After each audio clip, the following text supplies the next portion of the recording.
Have you been wanting to use the new Magic Poser or a art pose tool to be able to draw and make incredible art, but just don't know where to start? There's a lot of different apps out there that you can be able to make poses with, but I'd say Magic Poser is definitely the most robust out there. But I get it, it can be overwhelming. And in this video, I'm going to show you how to use it from start to finish to draw amazing works of art like what you see here, or even, manga style works of art, illustrations, or sketches. And really, it's just going to be start to finish to learn how to use it as a drawing tool. Now, have you been also maybe experiencing a little bit of anxiety or have other questions, that's stopping you or blocking you from being able to, draw the works of art that you'd like? Comment below. I'd love to hear 'em and make a video on it, specifically answering or solving those challenges for you. Originally, I started using Magic Poser because I was looking for an app that would give me an isometric view to the 3D creations I would make. And boy, I was absolutely excited because, see, maybe you're like me, and I hope that you're not, because I was stuck for literally years and I couldn't really progress with this idea that I had to be able to make a open world video game. And because of Magic Poser's ability to create 3D objects and have them in an isometric view was what really appealed to me.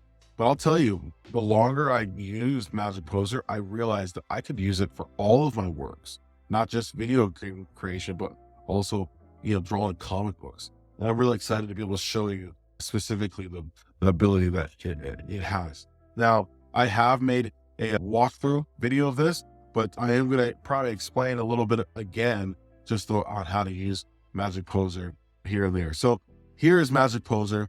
I'm in my home screen right here, and this is unique to me. These are all scenes that I've created, so you will have something different. You can go to the community and be able to open up different scenes and be able to save it right down to your own, home screen or main file. You can even download other objects, basically, or even poses that other people have created. But right here, we're just going to go ahead and start from scratch, a little bit from scratch, using honestly one of my scenes that I've already created. So I'm going to open up this scene. Now, in fact, better yet, this won't be perfect, but let's go ahead and open up a brand new scene and then we'll import it into a background. So here's a brand new scene. And if you're not already familiar, all of these blue dots you can actually use to pose your model, your main character here. And what I'm going to do is instead, I'm going to make this video fairly quick because they have some really useful tools that just make this really easy to draw whatever you want. So what I'm going to do is I'm going to go ahead and use some of the presets that they have for these models. And what I want to do is I want to create a scene. Let's see if I can. Maybe I might not be able to, but what I want to do is I want to create a scene where a guy is stopping a car. And here we have a pose that looks like it's perfect for pulling. Maybe I want to use something else. Here's a sword pose. Here is let's see here, a punching pose. Don't know if I want to use that, but I do like, yeah, I think I like this one the most. What I want to do is I want to rotate this guy so he's facing the light. Now I don't need to do that, but I'm going to go ahead and use that right away just because of how convenient it is. And then I'm going to drop him right onto the ground. And then what I'm going to do is I'm going to take another object in here, and let's see, we'll take a vehicle. So the main scene I was thinking of creating is a scene where he's stopping a vehicle, maybe to save someone. And there's a lot of vehicles in here, but I'm looking for maybe something more like a truck. And trying to think of a truck that would be really relevant to, I think, the area that I would have it in. So here's a truck. It's not the best object of a truck. It still serves it. I still think it would be actually good for what I'm trying to create. So what I'm going to do here is I'm going to move this light, and I'm going to go ahead and rotate it a little bit. That should be good. Let's rotate it just a tad more. And there we go. So we're going to move this over here, drop it to the floor. And let's rotate you just a little bit more towards the truck. And then, or I'll just position you a little bit better. Okay, so what I'm going to do is I'm going to change this hand and use another preset where it's more open. Okay, perfect. Because I want him to look like he's stopping the vehicle. And maybe I can resize this too, because I kind of want this to be, I always have a trouble with this vehicle being so huge. But the reason why is because the scene, see, after we go ahead and make let's do this. So I'm going to go ahead and open up. After we go ahead and, I need to actually correct what I'm about to say. See, this video is not necessarily perfect because I'm like thinking as I'm going, but what I want to do is I want to take this pose and also this vehicle and put it into an area where I have a background already created. And then I'm going to actually use it to draw. So now I use the presets.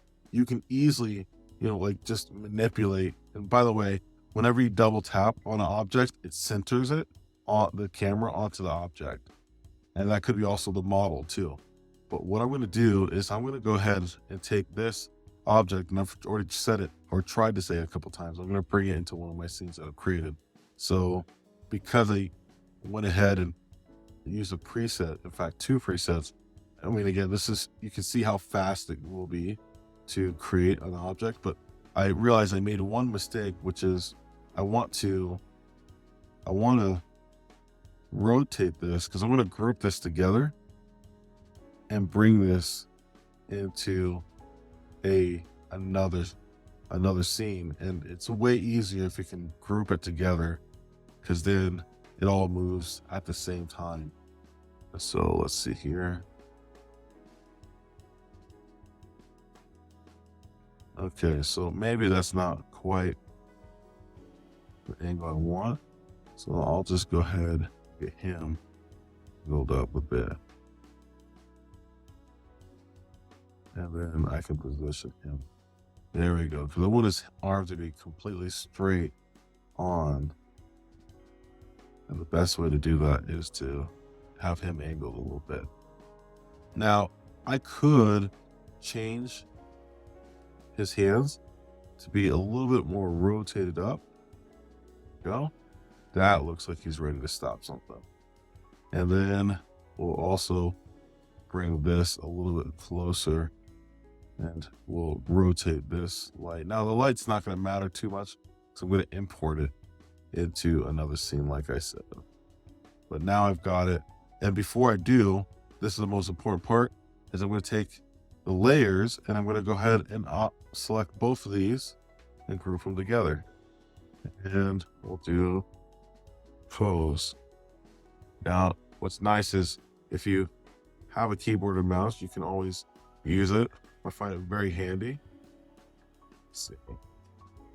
Well, I don't know that it's going to work because I don't have like recording.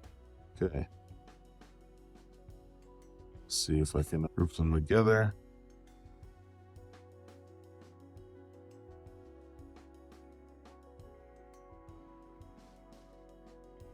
Well, it doesn't matter too much.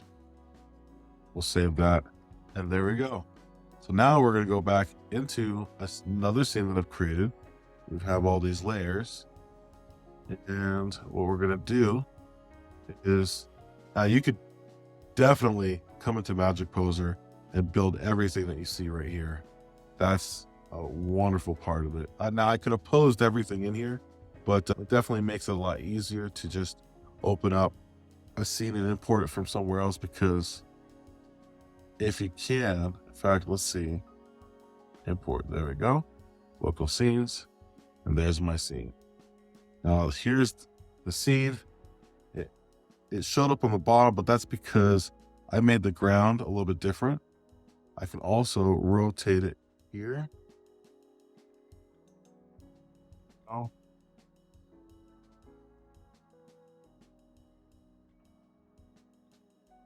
let's see. Let's rotate it the other way. That's how I envisioned it.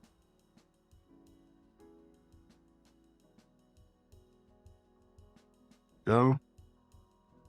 See, maneuver it elsewhere here. There we go. Now I'm just wanting to get the best angle possible. Looks pretty good. Mainly because of the background. Now let's see here. It's looking pretty good. Yeah, that's pretty dope. And let's maybe see what that looks like. I kind of want the background to show up right there. And now what's nice about this scene here is I can actually export it. Oops. Want that. Let's do this let's go ahead and export a 2D image. We'll click on high quality, export there, and then we'll save to files. Better yet, instead of files, we'll save it as an image. And I'm going to bring it into my drawing app of choice, which is Procreate. I'll take, let's see. I'll take my, I wonder if it's going to show up.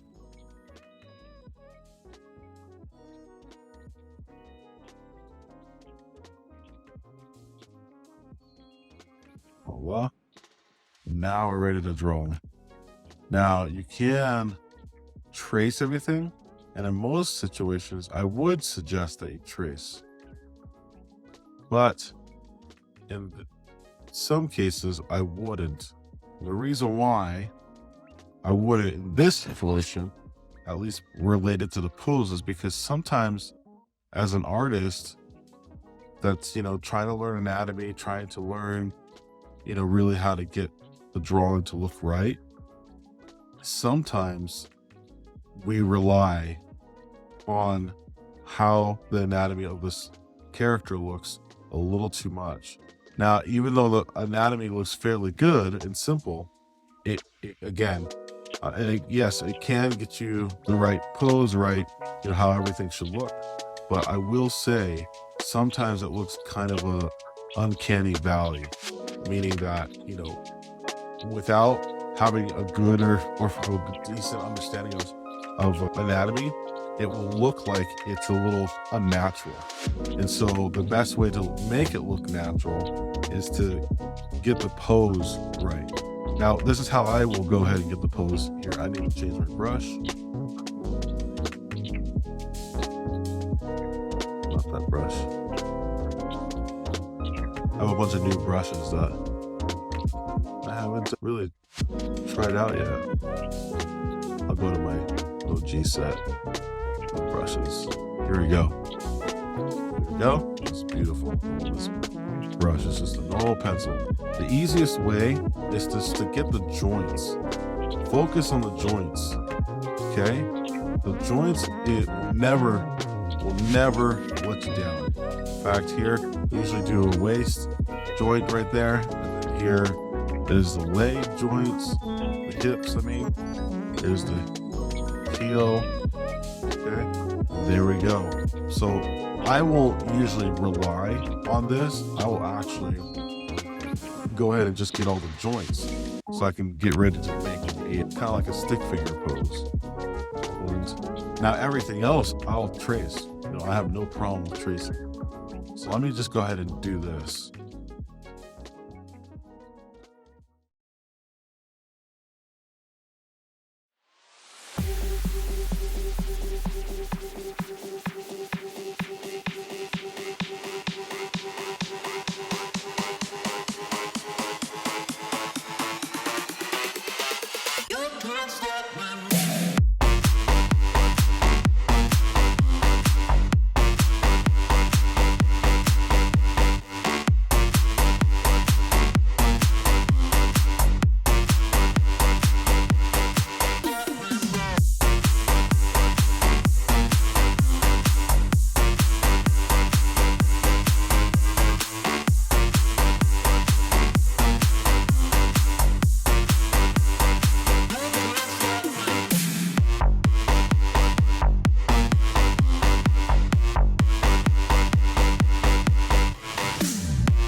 I hope that you were able to learn something new about drawing with Magic Poser.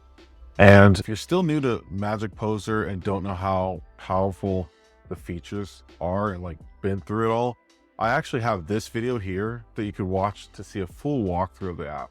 It's actually kind of fun to watch, and it will show you everything that you can do with it.